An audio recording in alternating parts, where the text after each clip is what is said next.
What happens when the CEO of a shipping company goes undercover and realizes his hardest workers are the ones being blamed for everything? Owen Langley built his shipping company out of the back of a beat-up Ford van 22 years ago. It started with local deliveries, then expanded to warehouses, freight logistics, and now 14 locations across 3 states. Business was strong, but lately something fell off. Customer complaints about late shipments had spiked over the last 2 months. A few emails from clients mentioned rude warehouse staff, and one even canceled a contract after a freight delay cost them a critical launch. Owen tried getting answers from the district manager, but the responses were too polished. "It's a staffing issue, Owen. We're doing our best with what we've got," the district manager had said. But that wasn't good enough. Owen didn't believe in guessing from the top. He wanted to see it himself. He picked one of the busiest warehouse branches, Warehouse 6 in Allentown. It handled more freight than any other, and it was also the one with the most recent complaints. He'd never met the team there personally. They were hired through local recruiters and managed by a supervisor named Troy. No photos of Owen were on the warehouse floor, only corporate level knew what he looked like, and even then, his beard was gone. His hair dyed a dark brown, and he wore thick safety glasses. He looked like just another guy who needed a job. He signed in as Rick, a new trainee hired through a third-party temp agency. "All right, Rick," said a tall woman at the front desk. Her name tag read Becca. "You'll be shadowing Malik today and outbound. He'll show you the ropes." Malik was already hauling boxes onto a freight cart when Owen found him. He was in his mid-30s, lean, fast on his feet, and clearly exhausted. Sweat soaked through his shirt, but he still managed a quick grin. "You're Rick? All right, man, grab some gloves. We're behind already, so I hope you can keep up." "What's making you behind?" Owen asked. Malik laughed without humor. "Try 2 people doing the job of 6. They keep saying help is coming. It never does." The next 6 hours were nonstop. Pallet after pallet, loading dock to trailer. Owen quickly realized Malik wasn't exaggerating. The shipping schedule was packed, and only 3 workers were handling outbound freight. The other side of the warehouse seemed equally stretched. Around noon, Owen noticed a tall man in a neon safety vest pacing and yelling near the dispatch board. His voice echoed across the warehouse. "Are you serious, guys? This truck was supposed to leave 20 minutes ago. What the hell are you doing?" That had to be Troy. "Here we go," Malik muttered under his breath. Troy stormed over to their section, clipboard in hand, face red. "Malik, why is the Jefferson order still here? That's 3 pallets of medical supplies. Those should have been loaded already." "We're doing what we can," Malik said, wiping sweat from his brow. "We're short," Scott called out, "and Brianna's on light duty with her knee. I asked for help hours ago." Troy didn't want to hear it. "Don't give me excuses. You had one job. Get the freight out. I'm not going to look like an idiot because you and your lazy crew can't move fast enough." Malik clenched his jaw, but said nothing. Owen felt his stomach twist. Troy turned to Owen. "You knew?" "Yeah." "First day. Well, maybe you can show Malik here how to move faster. This ain't a daycare." He walked off without waiting for a reply. Owen looked at Malik. "Does that happen a lot?" "Every day," Malik said. "He shows up, yells, blames us for delays, then disappears into the office. Won't lift a single box himself." Owen kept silent, but his blood boiled. He'd worked the floor himself for years. He knew what effort looked like. What he saw here was not laziness, it was burnout. Later that afternoon, Owen met 2 more workers, Brianna, who wore a knee brace and still managed to sort inventory while seated, and a 19-year-old named Devin, who had dropped out of community college to help his mom pay rent. They were polite, hardworking, and clearly overwhelmed. By 5, Owen's back screamed, his hands were raw, and the outbound schedule was still 2 hours behind. He saw the stress in every corner of the warehouse. Then came the breaking point. A driver came in yelling about a late pickup that was supposed to be ready. Troy came out of his office again and pointed straight at Malik and Devin. "They're the reason you're delayed," Troy barked. "I told them to have it ready this morning." "That's not true," Devin snapped. "You never said that."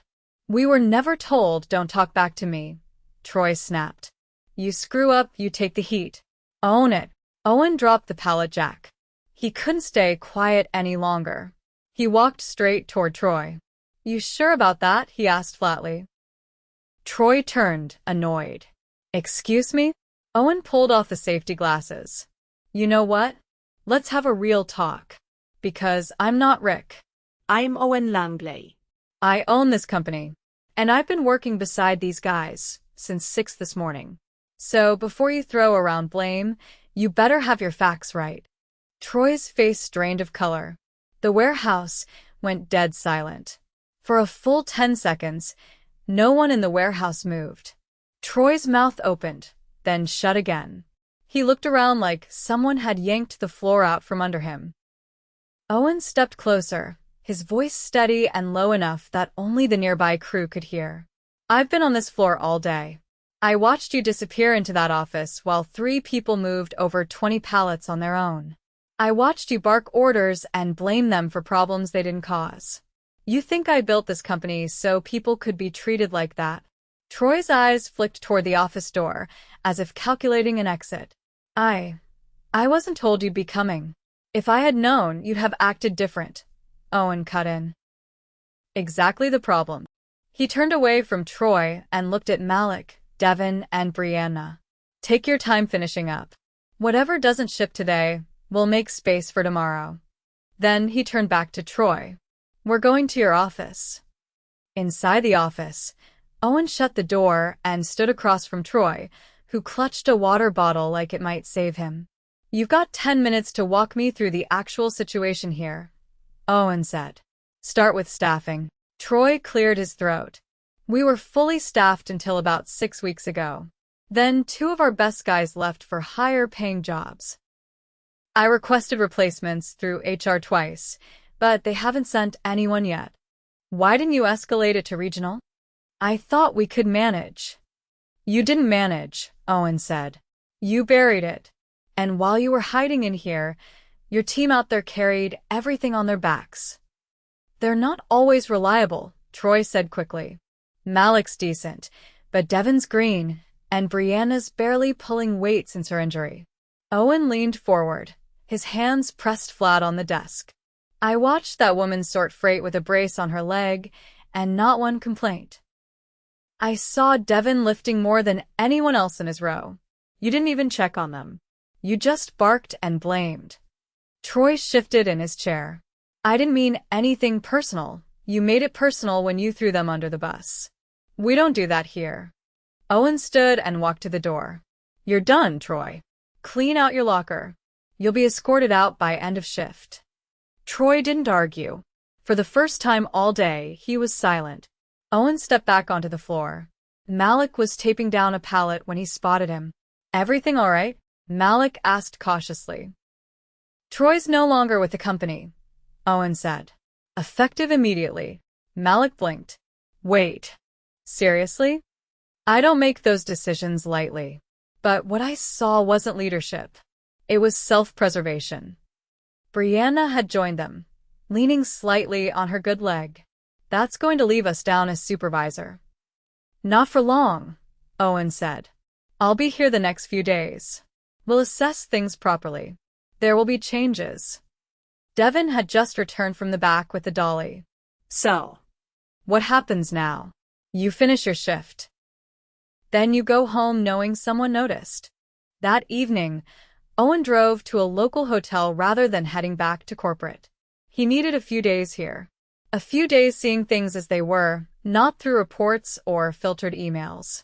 He made 2 calls from the hotel room, one to HR to expedite hiring for Allentown, and another to his operations director. "We need to audit every warehouse," Owen said. "Starting next week, I want unannounced evaluations. No more blind spots." The next morning, he returned to Warehouse 6 just before sunrise. Malik was already there, reviewing the outbound schedule with a headset on and a clipboard in hand. "You always come in this early?" Owen asked. Malik looked up, surprised. Yeah. "Gives me time to prep before the chaos hits." "You're not on salary, right?" No. "Hourly. I clock in at 6. Owen frowned. "You've been putting in extra hours unpaid?" "I don't want the rest of the team falling behind." Owen nodded slowly. "That ends today. You clock in the moment you walk through that door." Malik hesitated. "What about the coverage?" "We're still short. I've got 2 floaters from the Philly branch driving in. They'll be here in 2 hours. Malik raised his eyebrows. "You pulled staff from Philly?" "They had room. You don't." Behind them, Brianna was walking in with a light backpack. She looked surprised to see Owen again. "You're really sticking around?" she asked. "Until this place runs the way it should." She nodded, then moved toward her station. By 8, the floor was humming. The 2 Philly floaters, Luis and Kira, jumped in fluidly. They were experienced and moved quickly without needing much guidance. Owen watched Malik take the lead, assigning tasks with a calm authority that didn't need volume to be respected. At mid-morning, Owen called Brianna into the break room. "I wanted to ask about your knee. Are you getting treatment?" "Physical therapy twice a week," she said. "I'm trying to avoid surgery. But I can't afford to miss work." "Do you have paid leave available?" "Not enough to cover recovery. I used most of it when my mom got sick last fall." Owen nodded. "Starting next week, we're expanding the short-term support fund. You'll qualify for up to 4 weeks paid if your doctor recommends time off." Brianna's eyes widened, but she didn't say anything at first. "Why now?" she asked finally. "Because I didn't know what you were dealing with until yesterday. Now I do." Around lunchtime, Owen stood near the dispatch board as a truck rolled in early. Devin approached with a clipboard, double-checking the weight logs. "Your numbers were off yesterday," Devin said to the driver. "We had to reweigh 2 pallets. Just a heads up." The driver grunted. "Wasn't me. Must have been your end." No. "I was here when the load came in. I tagged it myself." The driver narrowed his eyes. "You sure you're not confused, kid?" Owen stepped in. He's not confused. If Devin says the numbers were off, they were. The driver glanced at Owen. "And who are you?" "I'm the guy who signs your delivery contracts." The driver didn't argue after that. Later that day, Owen walked the floor again, not as a CEO, but as another person in steel-toed boots, helping shift a late shipment. He watched people work, listened to how they solved problems, and took notes on what to fix. At closing, he gathered the core team near the lockers. "I'll be honest. I didn't know how bad things were here. That's on me. But it won't stay this way." No one applauded. They just listened, tired but attentive. "Tomorrow, we start interviews for a new supervisor. Internal only. That means if any of you want to step up, you'll get your shot." Malik looked surprised. "Even someone like me?" "Especially someone like you." The team filtered out slowly. Devin lingered behind. "Did you really work the floor all day yesterday?" Owen nodded. "Every minute." Devin nodded back. "It means a lot that you did. Most people up top don't bother." Owen didn't reply. He didn't need to. Tomorrow would bring more change. But for tonight, he'd seen what he came to see. By Thursday morning, word had spread. Not just in Allentown, but across the nearby branches. Owen had planned to stay low profile, but employees talked. A CEO loading pallets shoulder to shoulder with temp workers? That didn't stay quiet for long. Despite the attention, Owen kept his focus on the team. He spent the morning reviewing internal applications for the warehouse supervisor role. Only 2 had applied: Malik, who submitted his name reluctantly but thoroughly, and a woman named Letitia from the receiving side, who'd quietly kept the inbound process running with little recognition. He found Letitia in aisle 4, mid-shift, checking barcodes with a handheld scanner. Her movements were precise, efficient. No wasted motion. She didn't notice him until he stepped beside her. "You Letitia?" She looked up, clearly startled, then nodded. "Yes, sir. Sorry, I didn't see you come in." "No need for, sir. I read your application. Strong case. I wasn't sure I should even apply. I've never been in a leadership role. You ever had a team rely on you to keep things from falling apart?" Letitia lowered the scanner. "Every single shift." "Then you've led." He stepped back, letting her return to work, but not before adding, "Interviews start tomorrow. You'll get a fair shot." She nodded once, then turned back to her task. No smiles, no small talk. Just steady focus. Later that afternoon, Owen called a staff meeting. Not a full shutdown, just the core crew, after the main freight rush. They gathered near the dispatch bay, still in work boots and gloves, surrounded by the low hum of forklifts and distant truck brakes. "Starting next week," Owen said, "we're rolling out a new scheduling system. You'll have input on your shifts instead of just being handed them." Malik leaned against a crate. "How's that going to work with so few people?" "Short term, it'll be tight. We've got 3 new hires onboarding Monday. Until then, I'm bringing in rotating support from Reading and Harrisburg. Just enough coverage to keep weekends optional again." Devin exhaled through his nose. "You're serious about all this?" "I don't have time to pretend," Owen said. "Neither do you." From the back, Letitia raised a hand. "What about equipment? We've got broken scanners, half-lit aisles, and the dock door's been sticking all week." Owen nodded. "I noticed. Maintenance request systems getting restructured. From now on, anything urgent gets logged directly to operations. No more sitting in limbo." Brianna, standing with her weight slightly off her brace, crossed her arms. "And who's making sure that actually happens?" "I am." The room was quiet but not skeptical, just unsure. Like people who wanted to believe but had been let down too often. Owen didn't try to win them over with promises. He let the silence settle, then dismissed them back to work. He knew trust wasn't built in announcements. It lived in what people saw the next time something broke or someone needed help. That evening, as the floor began to clear out, Owen walked the perimeter of the warehouse. He paused near the time clock, where Letitia was wiping down her scanner. "You always clean your gear before clocking out?" he asked. Scanners shared. "No one else does it." "I figure someone should." He nodded, then leaned against the wall. "How long you been here?" 8 years. "You ever been considered for promotion?" She shook her head slowly. "I've been told I'm solid support. That's usually code for stay where you are." "Not anymore." She didn't smile. She didn't nod. But she didn't look away either. The next morning, Owen sat with both candidates at a folding table in the break room. No HR rep, no clipboard. Just conversation. He started with Malik.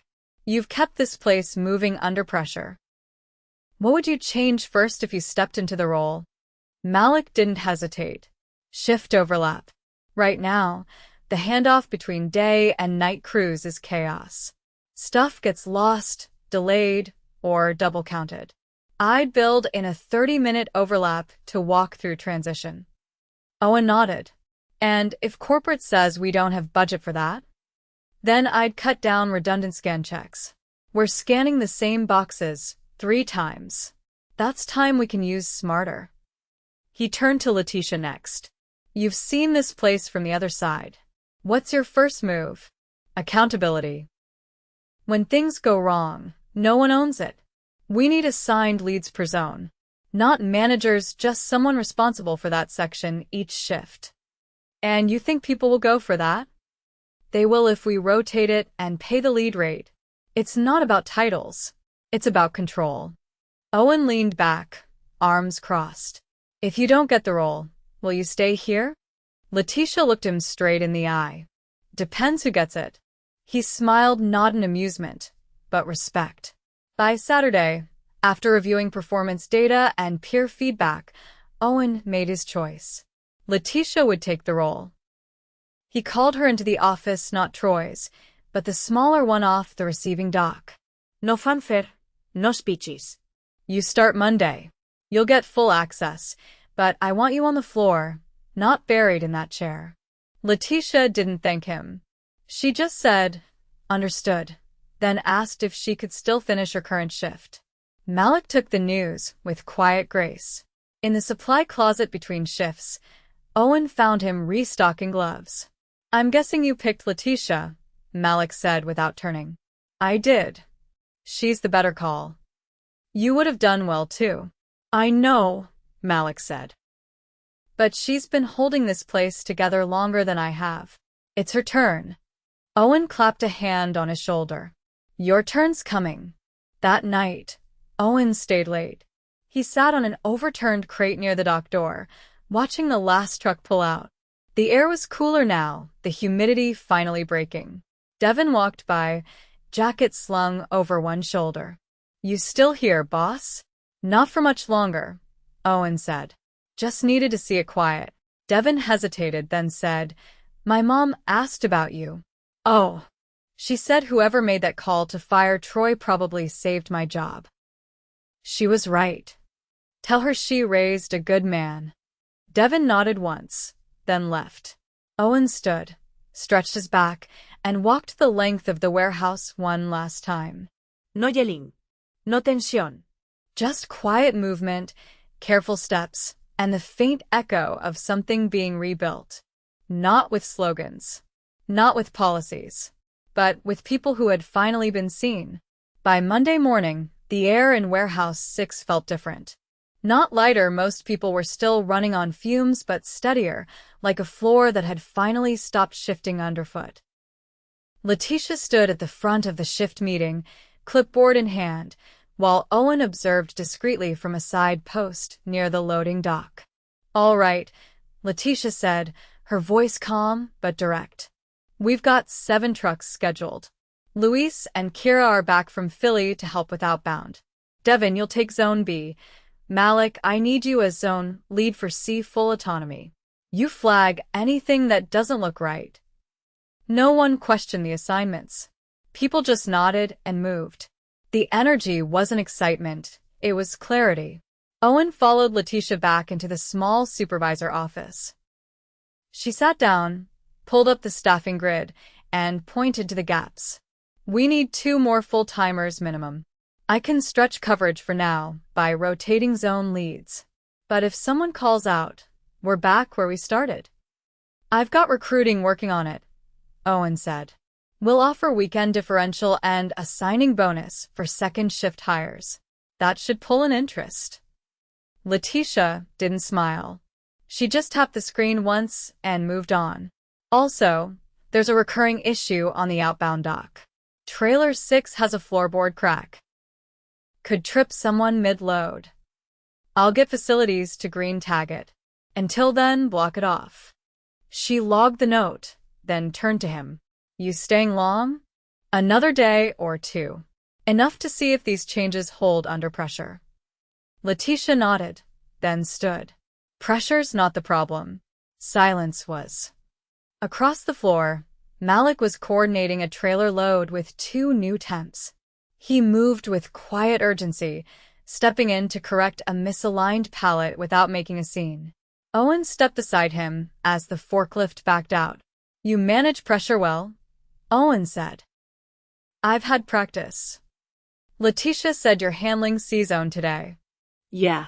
Cleaned up the handoff protocol, 2 built a checklist. Makes the transition smoother. You create that on your own? Wasn't hard. Just needed someone to care if it worked. Owen folded his arms. You ever think about operations long-term?